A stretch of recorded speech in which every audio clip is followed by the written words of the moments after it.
She is the president of Agra Menopause Society 2023 to 25. She is the recipient of the many awards, Foxy Star Award and Jagdishwari Mishra Award twice. So, doctor, please go ahead. Thank you for the introduction. So I think it's a time of taking a nap, but in between, since morning we have been discussing HRT, and also I am here to discuss endometriosis and midlife and perimenopause. Because we think that endometriosis is a disease of reproductive age women only, but actually endometriosis is found in the premenarchal years as well as after the menopause, also post-menopause. So many times there is a delay in diagnosis of 8 to 10 years. So because of this, that patient might be in the reproductive years and we are thinking that she has developed endometriosis only recently. So about 70% and more women with chronic pelvic pain, they have a diagnosis of endometriosis. And if we consider women with infertility, about 10%, 10 to 20% women with infertility, they have endometriosis. Endometriosis is also not without risk, as it's a hyperestrogenic condition. There are about 1 to 2.5% chances of malignant transformation in cases of endometriosis. So as you can see in this chart, as endometriosis is more in the reproductive years, but it is in the 40 to 45 years and 45 to 50, it has a significant number of women have endometriosis. We know that the most common locations are the peritoneum, superficial peritoneal lesions, then we have deep peritoneal infiltration. Here you can see on the uterosacral ligament, it could be in the ovaries. Less common body parts are bladder, bowel, diaphragm or lungs.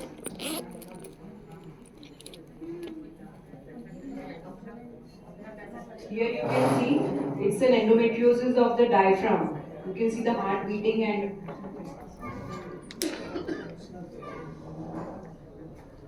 so the red lesions of endometriosis are the active lesions, and when black are comparatively less active, they cause less severe pain, and the white lesions, these are inactive lesions of endometriosis. When the endometriosis involves extend more than 5 millimeter, then it's called deep endometriosis infiltration, and we know that the symptoms depend on the level of infiltration. The more the infiltration, the more severe patients will experience symptoms. Endometriosis has this, you can see endometriosis in a surgical specimen, it's endometrial appendix.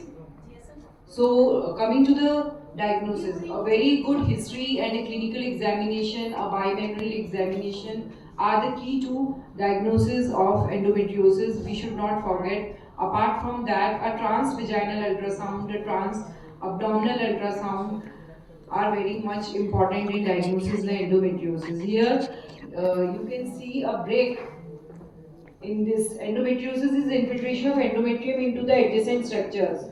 So here this is rectal nodule and it was missed. So MRI की जरूरत नहीं होती.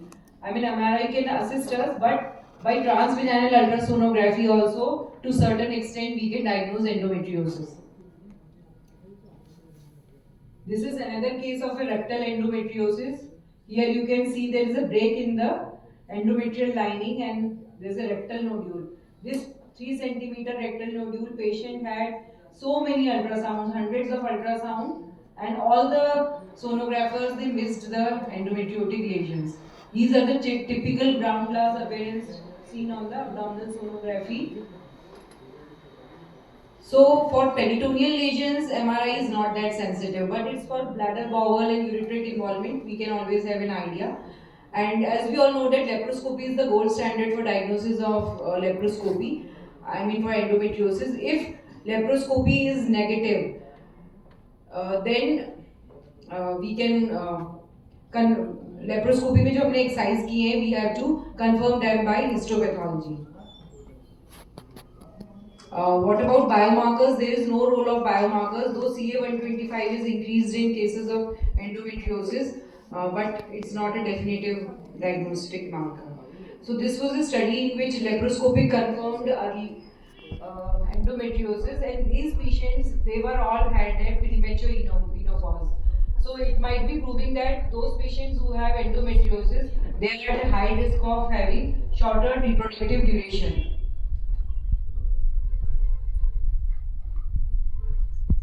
Postmenopausal endometriosis, about 2 to 4% women, they report to postmenopause or endometriosis. This might be because of exogenous hormones or ovarian remnant syndrome at the time of hysterectomy if we do, or because in cases of obese women, there might be peripheral conversion to estrogen, and patient might be taking certain phytoestrogens or tamoxifen intake. These are the contributing factors to postmenopausal osteoporosis.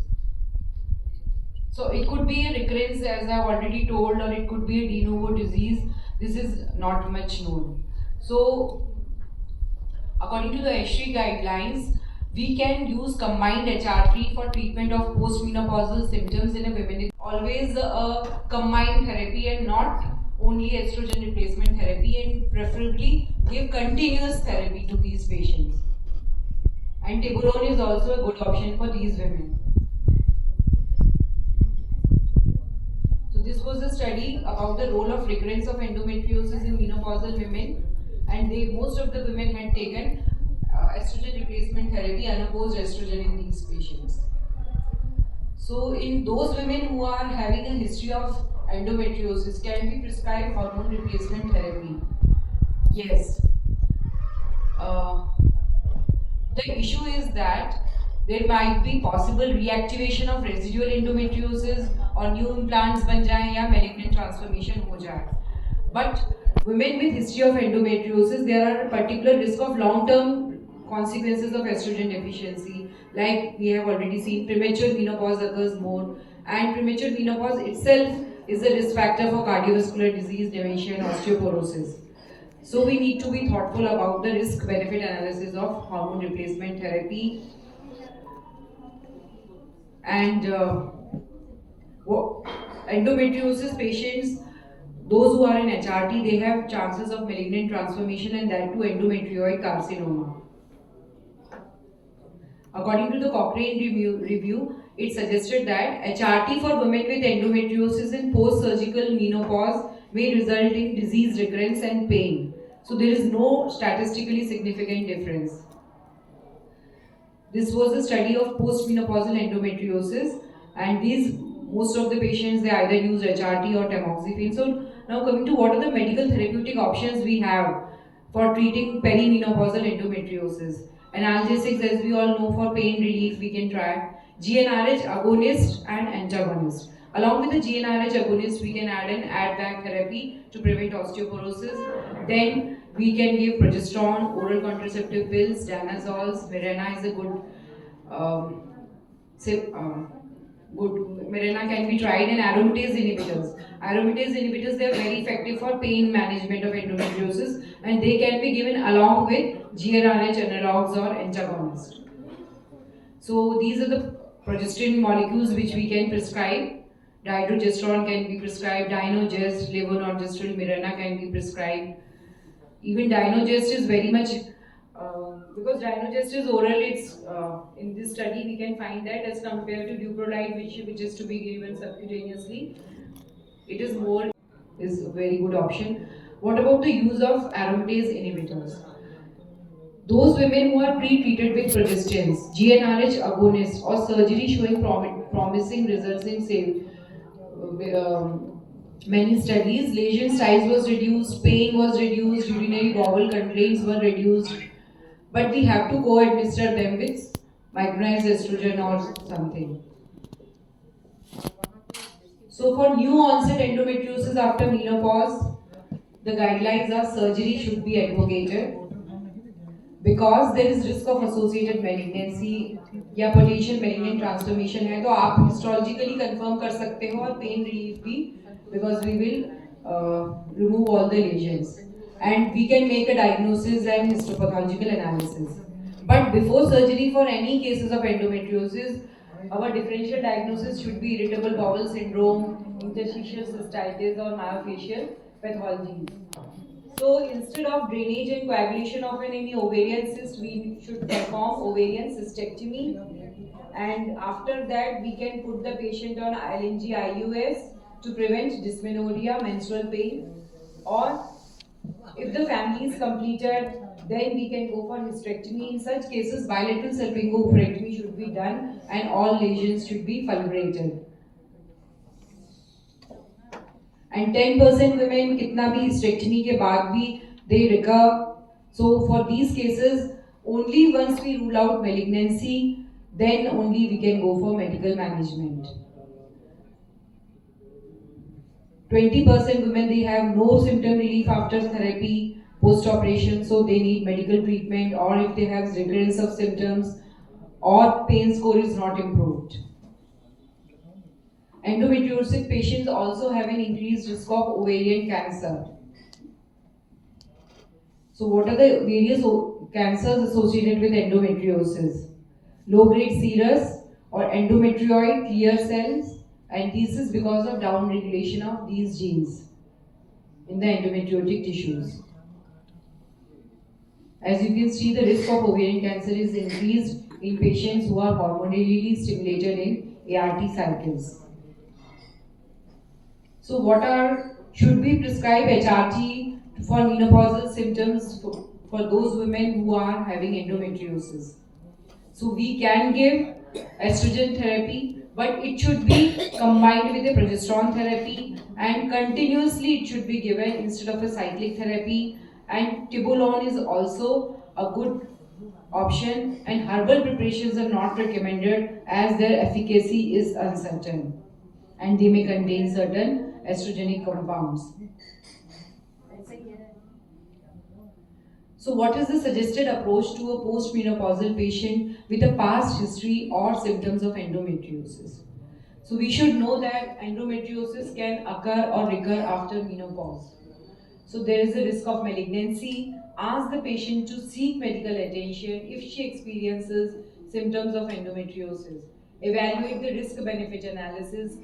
Look into her history, the age, her BMI, her comorbidities, her family history. Always, it should be a shared decision making between the patient and her healthcare worker. If the decision is to initiate or continue HRT, choose a combined HRT instead of estrogen only formulation because there is an increased risk of CA breast. Consider alternative therapies like tibolone, aromatase inhibitors, SERMs combined with estrogen, and always try to obtain a histopathological diagnosis. To conclude, endometriosis can recur or it can occur de novo after the menopause. Counsel about the limitations and uncertainties of the evidence because not much is known about endometriosis. It is still an enigmatic disease in the perimenopause and the menopause, and make aware of the potential risk of recurrence after the menopause and possible risk of malignant transformation. They can be offered HRT, both women, those who are on surgical menopause or on natural menopause, and continuous combined HRT or tibolone should be considered. Not only estrogen therapy is not recommended, estrogen plus progesterone therapy, and that too in a continuous manner. Following hysterectomy for endometriosis to minimize the risk of reactivation of residual disease. Hysterectomy के बाद भी we have to give estrogen progesterone. Otherwise, endometrial protection we don't need. However, there is limited evidence. So this is what I could get. Thank you for your patient hearing. Thank you, Dr. Ruchika Garg. You have explained everything in a detail, and